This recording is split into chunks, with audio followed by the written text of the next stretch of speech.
So, hello guys! What's up? It's me again, Alicia nyo. Nagbabalik ulit para sa ating panibagong video.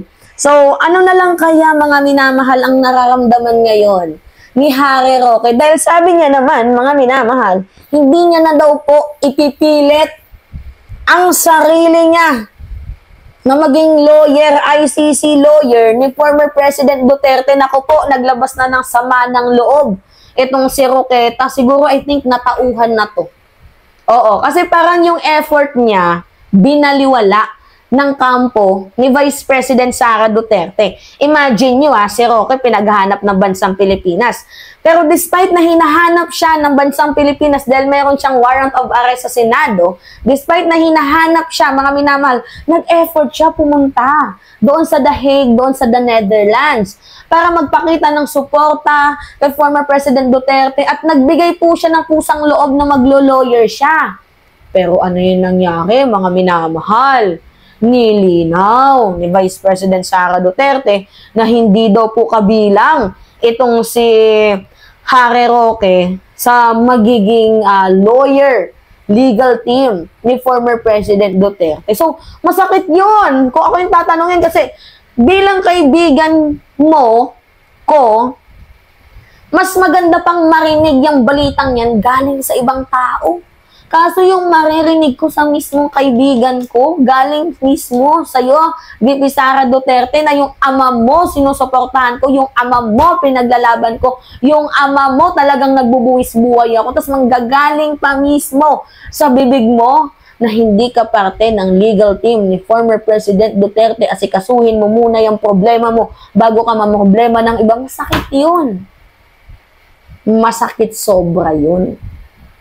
And I don't know lang, mga minamahal, kung natatauhan pa ba itong si former spokesperson Harry Roque. Kung nararamdaman niya pa rin ba na siya ay sinusuka na ng Team Duterte. Kasi wala na siyang mahihita eh. Diba? Wala na siyang silbi.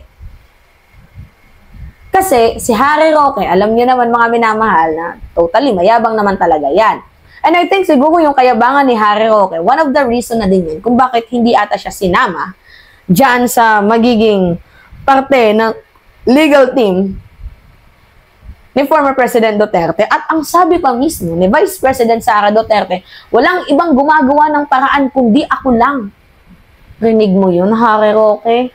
Wala daw pong ibang gumagawang paraan kundi si Vice President Sara Duterte lamang para maibalik ng bansang Pilipinas ang kanyang ama. Diba? Okay, ano yung sabi ni Harry Roque? Ito, basahin natin mga minamahal. Yan ang sabi ni Roqueta. Sabi niya, hindi ko naman ipagpipilitan yung sarili ko na kuko. Hindi niya na daw po mga minamahal pagpipilitan yung sarili niya. Kung ayaw sa akin, sige, wag na. Ayoko nang masaktan, ayoko nang tumulong. Parang ganun eh. In a streetwise. Parang ganun na lang yung gustong sabihin ni Harry Roque. Nakakapagod na din kayong ipaglaban. Parang ganun na yung gustong sabihin ni Harry Roque. Sige, nirarespeto ko na lang. Parang medyo hindi masakit. Nirarespeto ko na lang yung desisyon nyo.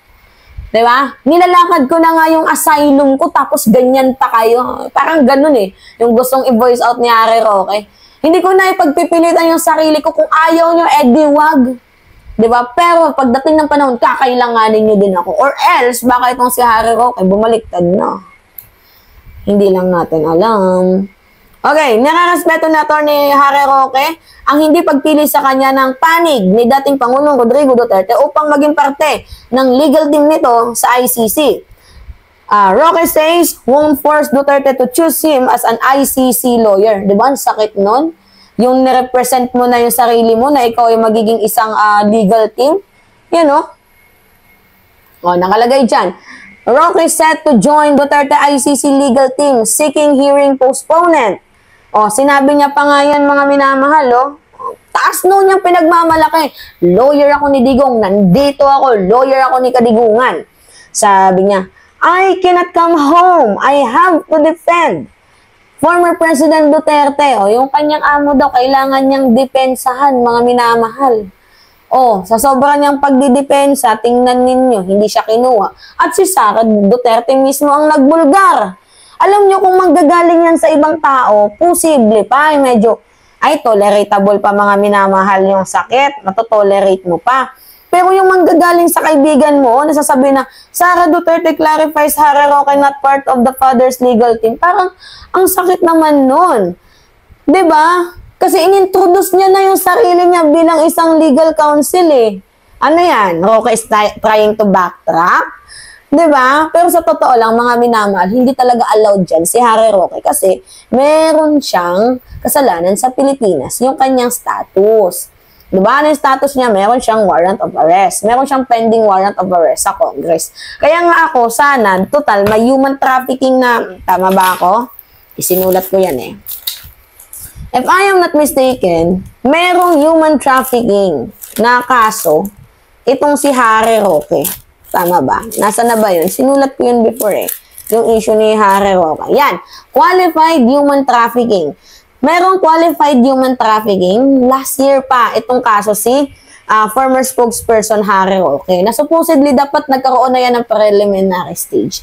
Ano yung nangyari? Na-postpone. Diba? Kaya hindi natin ma-resolve yung issue ni Harry Roque. Hindi natin makitaan ng probable cause. Bakit? Kasi nga, na-postpone at hindi siya hinihiring.